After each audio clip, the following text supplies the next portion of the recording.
So what's up everybody? In this video we're going to be going over some of the best settings that you can set up for your Apple Watch just so it can function a little bit better and also just be kind of customized to your use as much as possible. As always, if you enjoyed the video, don't forget to like, share, subscribe, and comment in the comment section down below on any tips that you have that we don't share here. But without further ado, let's get started. So one of the first things I like to turn on is the emergency SOS, in case stuff happens, and stuff happens all the time. This can actually come in as a really good benefit. And the easiest way to do that is just really going to the Watch Companion app. There's an emergency SOS option there. You hit that and it gives you the ability to turn that on. It has the side button notification and it also has the fall detection, and you can even put in some emergency contacts. I think that's a really cool thing to have with your Apple Watch if you take it jogging or whatever, just something that kind of protects you in the end. And also, I don't necessarily take screenshots with my Apple Watch. I know some people do when they track their workouts and things of that nature, but for me it's just something I might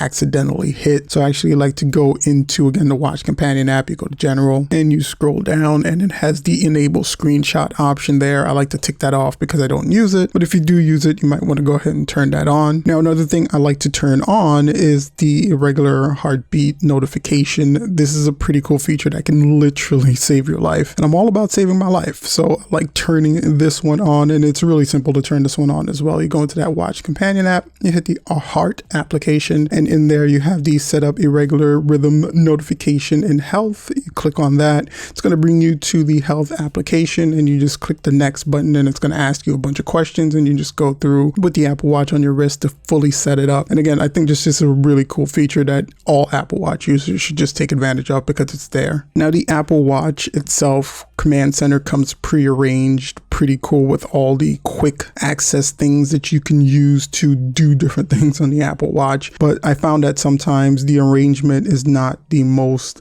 beneficial to me, so I like to actually go in, you swipe up, you go in all the way down to the bottom, you have that little edit button, you tap that, and you can kind of rearrange the quick options to better suit the things that you want quick options to. If you do not disturb a lot, if you want to put it on airplane mode, if you want to access the flashlight, things of that nature. I just kind of want to get everything arranged so it's quicker access for me. When I go into this menu, I can just go right to the things that I need. And of course, Siri is a big thing with the Apple ecosystem in general. So accessing Siri, you can do that a couple of ways with the Apple Watch. Lift to speak, you can say the Siri command, or you can press the button. So I like to go in and just disable some of these, only because, I might hit it by accident. And you just go into the general settings of your Apple Watch. You have the Siri option there, and you can just basically disable one of these three, or all of these three, or two of these three, just basically the ones that you think will annoy you the most. You can just go ahead and tick those off and you'll be good to go. And I am also not a big fan of sharing my data with Apple, so I like to turn off the watch analytics. This is actually done from your iPhone. So if you go into settings and you go into privacy and you go all the way down, you have the analytics and improvements. You click on that, and then you have the option to share iPhone and Apple Watch analytics. You turn that off and it turns a bunch of stuff off in that section. So it basically stops the data from going out from your device to Apple. They can use their own data to improve their applications. If you want to keep it on, you can, but it's something that I definitely turn off as well. And another thing I like to do, and this definitely helps save in battery, which is never a bad thing when it comes to watches in general, smart devices, is turning off some of the background refresh on the applications you have in the Apple Watch. And this is done simply by going into that Watch Companion app again, going to general settings, and you have the background refresh option there. And it basically just gives you a list of all the applications that are installed in your Apple Watch. And by default, I think all these applications do have a background refresh on it. So you can just kind of go through the list. I know you don't want to turn all of them off because some of them, like activities, and some of them do need to be on, but calendars or calculator may not.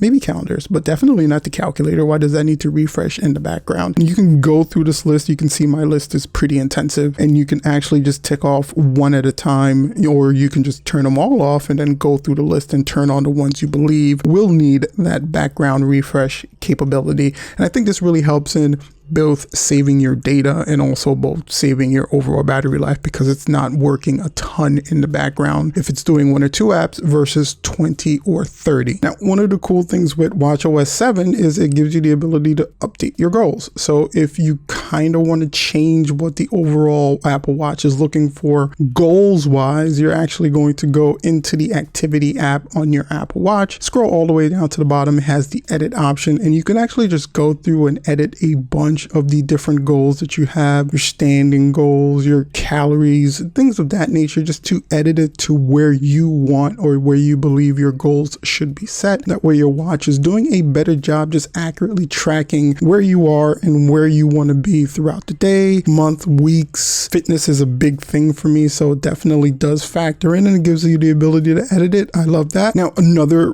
really annoying thing for me, and maybe not for some people, is the Apple Watch installing companion applications every time you install an application in your iPhone that happens to have an Apple Watch counterpart. You can actually turn that off, and I like to turn that off as well. So if you go into the watch application itself and you go into general, at the very top there's an automatic app install button that I like to tick off. I don't want every Apple Watch counterpart to be installed in the Apple Watch that I install on my iPhone. I can kind of choose to go into the Apple Watch App Store and install those applications myself. For some people who don't mind that, you can leave this option on, and whenever you install an application that has an Apple Watch counterpart, it'll automatically install on your Apple Watch, which is convenient for some, annoying for me, so I turn it off. Now, I also like to turn off the workout power save mode, and that's going to be done in the companion app as well. If you scroll all the way down to the bottom, you're looking for that workout option, and it's the first option at the very top. I know it sounds like a convenient thing to have it going into power save mode, but what this does is it actually shuts off a lot of the key functions of the Apple Watch, especially that heart rate monitor. And I found that it can really throw off your numbers throughout the day, and also just throw off your workout numbers in general, especially if you're a fitness head and someone that likes to track every step, every workout that you're doing. It can kind of get in the way sometimes,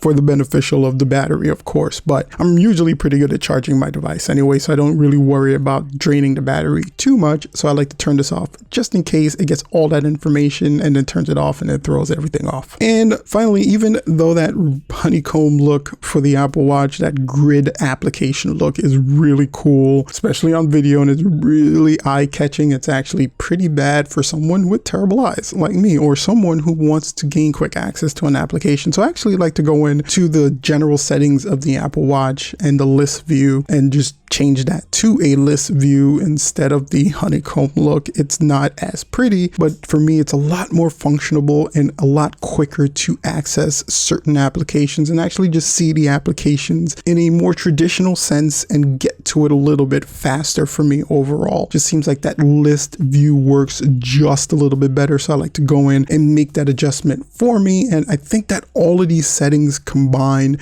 help improve just the speed of which I'm able to access certain things on my Apple Watch, the overall performance of the Apple Watch, and just improved overall performance in general. So guys, if you enjoyed the video, if you found it helpful, don't forget to like, share, and subscribe to the video. And also in the comment section down below, if you have a particular setting or option for your Apple Watch that I didn't cover in this video, go ahead and share it to the community of smart friends. It definitely will help someone out.